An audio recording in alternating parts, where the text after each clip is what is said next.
Welcome, gentlemen. Hope you're all well. I hope you're all good. Congrats on another win to us at Arsenal. Congrats. And Anton, I'm going to go to you first. I mean, hard fought. Maybe not, not the best football in the world today from an attacking perspective, but solid.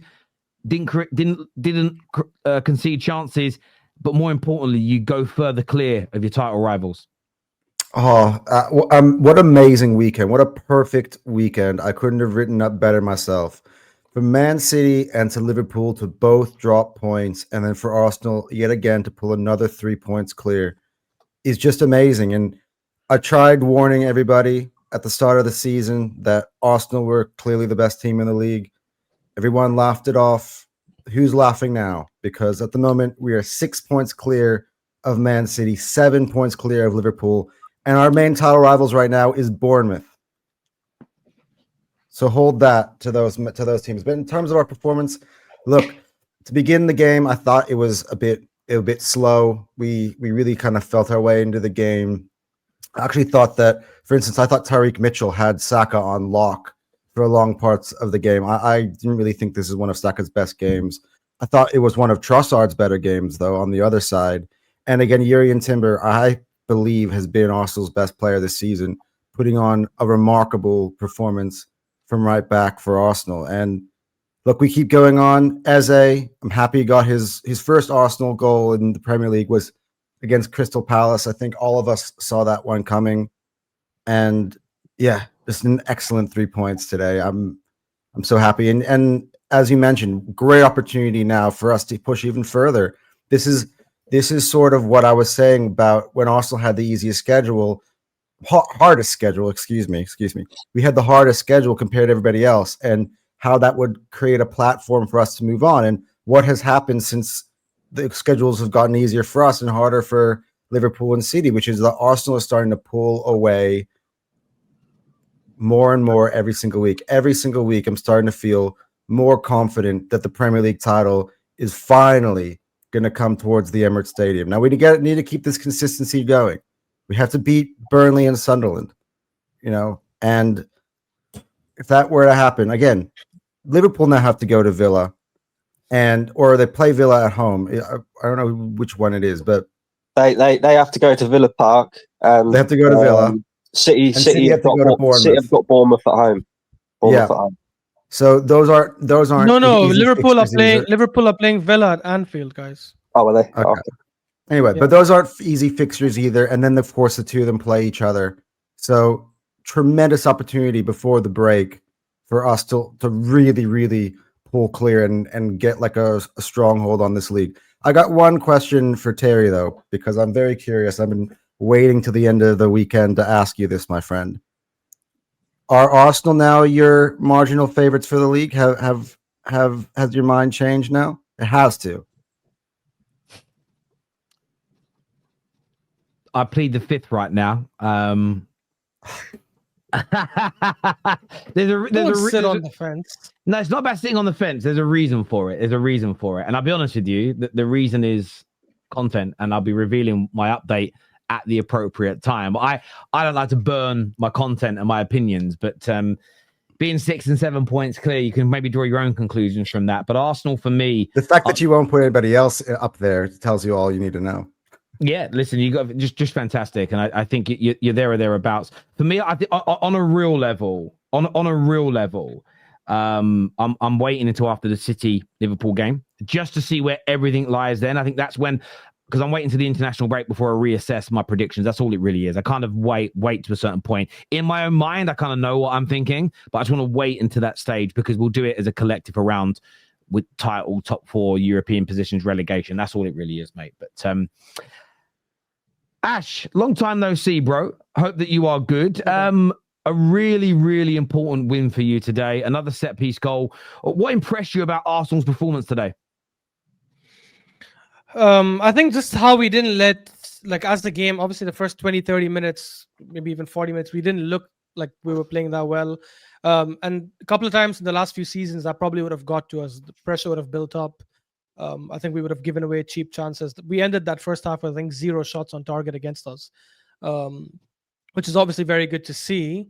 I think it was a very good goal. I know what you mean. Like usually with these kind of goals, I don't consider them set piece goals, but unfortunately they count them that way because it's cleared and Eze wins it back and volleys it, which is a very, very good goal. I would have liked us to attack a bit more in the second half. Maybe not go all gung ho, obviously, because we're winning 1-0 and they should be coming out a lot more. But there were a couple of times when it felt the old Arsenal that plays a bit conservative and stuff. But in the end, we managed the game really well. And Palace are not an easy team. I know they've lost 2 of their last like 4 or something, but they're still the same team that's unbeaten for the last 20-21 games. So very, very difficult game, but we still managed to get through. And we built a gap. I remember I did this show on Friday, and I even told this to Hassam last week. I'm like, imagine if you drop points to Brentford and City drop points to Villa and we win and big up the gap. He's like, yeah, but imagine if you lose to Crystal Palace and we beat Brentford. It turns out what I said actually happened. So we did actually extend the gap. Hassam was wrong, so I'm going to cook him on Wednesday for that. But yeah, amazing performance. And I don't know why Saliba was off for halftime.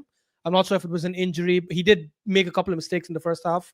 So I thought maybe Arteta was being a bit ruthless there, because he did that with Mosquera against Newcastle, if you guys remember, when he was when he made a couple of mistakes in the first half. So if it is that's nice to see. I'm not gonna lie, it's good to see that Arteta's trying to make sure defenders are not making any stupid mistakes.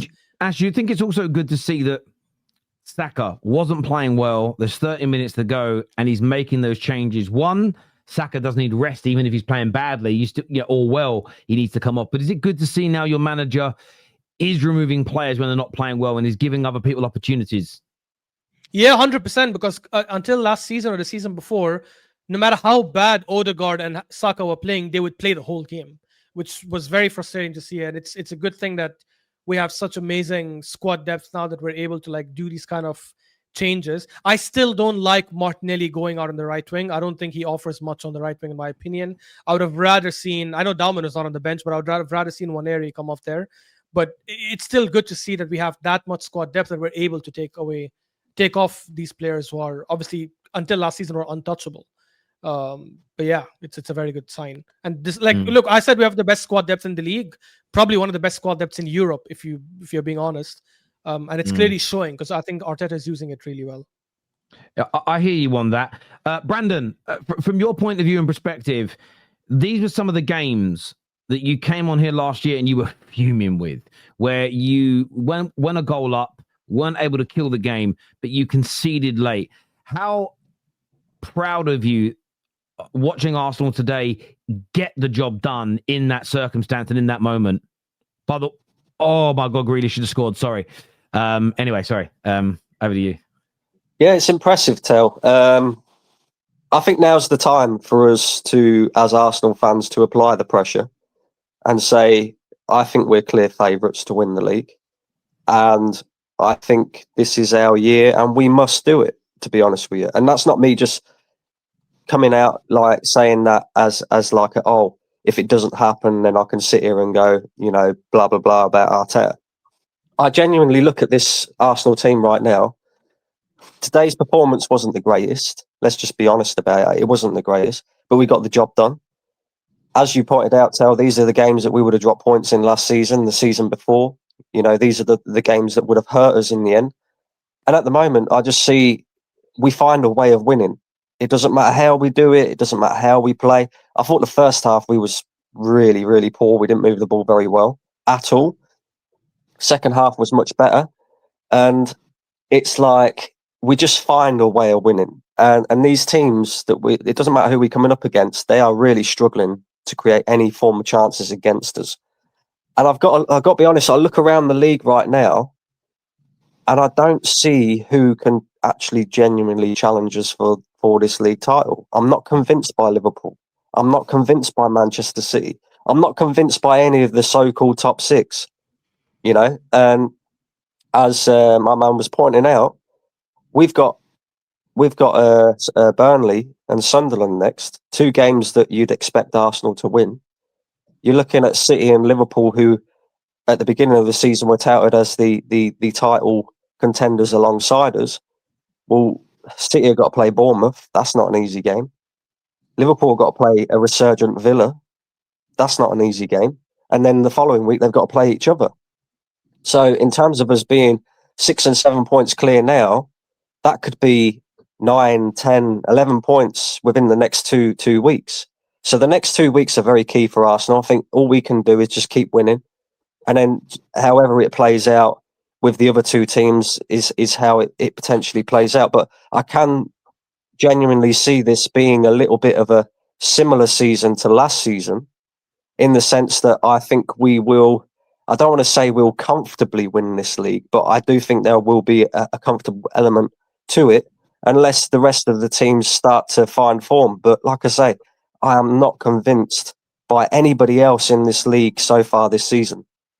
Just on today again, I don't believe, did Palace even have a shot on target? And this is the problem that you're finding with Arsenal. Yeah, it's not so much that teams are not even having shots on target against us. That's how good our defence is. We've conceded 3 goals all season. 3 goals in all competitions. That's what gives me the confidence. It's not so much that our attack is the greatest, because I don't think it's in full flow yet. And I do think we have got more players to come back, and we will, as the season progresses, probably see a better element from Arsenal's attacking sense, and there will be more freedom there. But at the moment, it's like teams can't beat us, Tel. We're just simply not giving away any chances. So providing that we take one of our set pieces, which seems to be inevitable for us, or score from an open play, and we do create enough to score goals, maybe not enough to score like 3, 4, 5 goals in a game, but we do create enough to score goals, I'm confident that we're just going to keep winning games. And then I'm confident also that Liverpool and City are going to continue to drop points, because I'm not convinced by them. So I'm looking at this and I'm saying now's the time to apply the pressure. Now's the time to say, I think Arsenal are the clear favourites for the Premier League, and I do genuinely think we will win this league this season. I think a lot of what you said holds water and makes a lot of sense on the performances that have been out there from many others. Deb, I'm going to come to you next before I speak to the City boys as well. And there's a lot of you on here, but Trossard has just said this. Thank you, Brandon.